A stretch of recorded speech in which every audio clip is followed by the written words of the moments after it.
Vice President Sara Duterte Carpio dapat mag-behave din at sumunod sa sub judice rule. Sino may sabi niyan? Aris number 12, Manang Milky Rigunan Piscamin. Milky. Lakay at Wina, bukod sa prosecution, depensa at senator judges saklaw din ng sub-judice rule si Vice President Sara Duterte. Ang kay House Trial spokesman Zia Alonto Adyong, dapat mag-behave din ang vice-presidente at mag-igat sa mga binibitawang statement. Inalimbawa ni Adyong ilang minuto matapos ilabas kanina ni Presiding Officer Senator Judge Chis Escudero tungkol sa mga patakaran sa proseso ng paglilitis, naglabas ng statement si VP Sara. Sa statement ng vice-presidente, hinamon nito ang prosecution.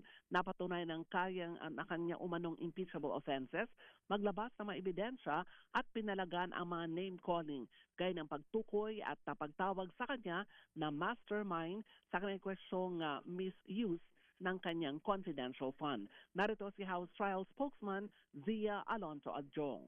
So, describing it as a drama, as a, is also in a way an attack. Attack on the integrity of the court. So, I think consistent lang ang ating Vice President that she, being a lawyer herself, she may very well know, I presume, she is very well conscious about the sub-judice rule. Even without this trial of hers being conducted in the Senate, she already familiar with the principle of sub-judice rule. So, having known that, being a lawyer, still, she came out with these statements. No, I think consistent lang siya. Na wala talaga siyang, para sa akin, na fina-follow na rules. Wala siyang nirerespeto na proceedings.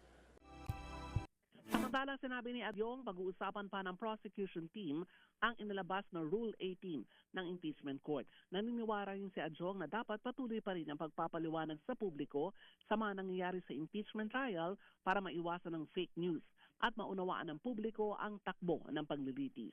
Ako si Milky Rigunan, nagulat para sa DZRH, una sa Pilipinas, una sa Pilipino.